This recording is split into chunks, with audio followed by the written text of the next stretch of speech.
Hello subscribers, and welcome back to the next in this series of lockdown lessons. And in this particular video I'm going to be looking at the whole notion of unemployment.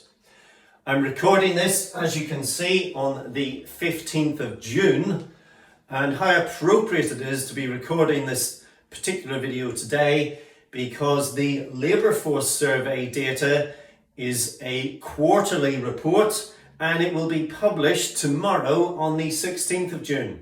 So we wait to see what that data holds. It should be very interesting indeed. But of course the unemployment numbers, I'm sure, will be rather disturbing. For those of you who read David Smith in the Sunday Times, this is his article from yesterday's paper, and you'll notice that he was focusing primarily yesterday on the whole notion of unemployment and economic growth. So, ladies and gentlemen, without further ado, let's get to it. Apologies for the board work here. It's probably a little better in my classroom, although my handwriting, I confess, is never the greatest. But today we're going to consider the Claimant count, which is one measure of unemployment used in the UK, and the labour force survey, which is a separate measure. So let's take a little look, first of all, ladies and gentlemen, at the labour force survey data. So as I've previously said, this is a quarterly data set, and we're looking forward to seeing that data tomorrow. It's seasonally adjusted. To those of you who've studied economics for a while, you'll have come across this notion of seasonally adjusted data before, I'm sure. But particularly important with unemployment data, which does tend to move with the seasons of the year, where you get particular groups of people either being employed or unemployed at certain times of the year. And so the data is adjusted in order that it's easier to see overall underlying trends within the data. And indeed, I have actually completed this labour force survey data before myself, because it is a random household survey, and it comprises a survey of around 50,000 households every quarter, and then that is extrapolated to produce the data for the whole of the UK. Now, interestingly, yesterday in his article, David Smith was projecting that tomorrow's figures could well see an unemployment LFS number of between 12 and 14%, ladies and gentlemen. Now, if you consider just a few weeks ago, March 2020, the labour force survey data unemployment rate was 3.9% for the UK, and that was equivalent to around about 1.3 million people. Now, if you then move that up to the worst case scenario of 14%, that would put the number of unemployed at 4.8 million. Wow, in the space of just a matter of weeks, going from 1.3 million to 4.8 million.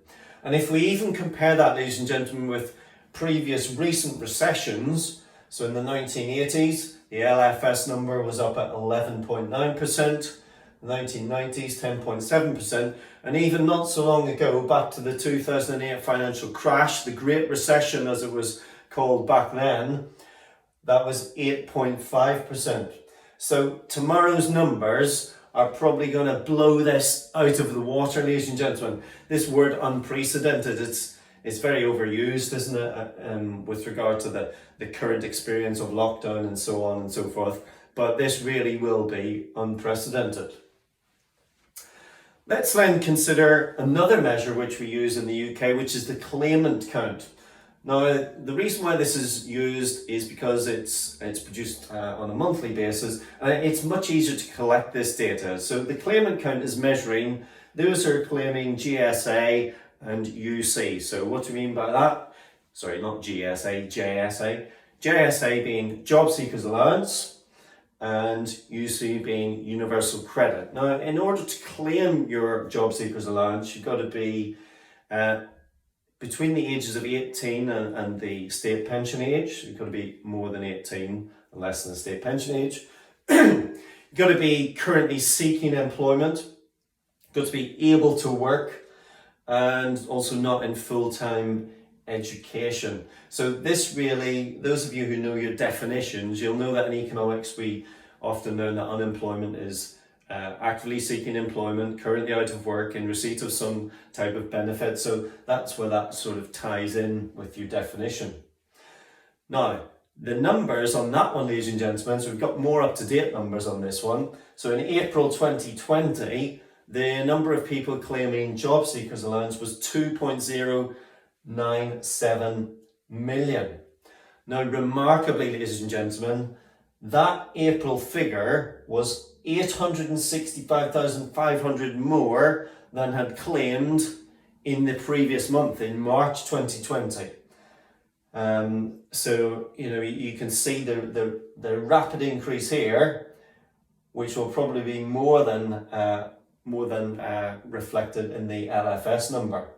And if you consider, so I looked this up, ladies and gentlemen, I did a few calculations, just working out the average for the last 6 to 8 months. So generally speaking, it had the JSA, the claimant count number had been going up by around about 17,000 per month. And indeed, actually, there was a small reduction of just a few hundred, I think, in January 2020. I will actually put links, ladies and gentlemen, down below here somewhere, wherever these links appear. I'll put a link to the David Smith article as well, so you can have a look at that. That's in my Dropbox folder. So those are the two unemployment measures that we use in the UK.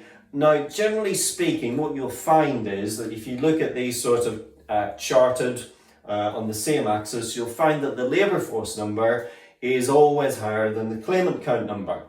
So in other words, there are people unemployed who are not claiming JSA or UC, the Universal Credit. And there are a number of reasons why that might be. So let's just quickly mention what they are. So number one, people might not wish to claim. So they might be unemployed, but they don't wish to claim. They might be too young, so they haven't reached this particular threshold for claiming. They might have other sources of income, so non-employment income, investments or whatever, which disqualifies them from being eligible. Similarly, their spouse or partner's income might disqualify them from being eligible. They might voluntarily have simply left employment, in which case they're not eligible. And finally, they might be full-time students who are looking for work. So if they're in full-time education, then they wouldn't be eligible anyway, as you can see from this particular criterion. So, ladies and gentlemen, that's it. Really looking forward, I say that in the sense of, you know, with anticipation and bated breath, to see what the numbers will be tomorrow. And perhaps we can have some discussion down below, or maybe we'll have a little reaction video tomorrow just to see what we all make of those numbers. So I hope you're all well. If this is your first time watching one of my videos, possibly to the end, do subscribe, please. Follow me on Twitter at G_Economics, Instagram the same, and LinkedIn the same as well. So that's it for now, ladies and gentlemen, and look forward to seeing you in the next video.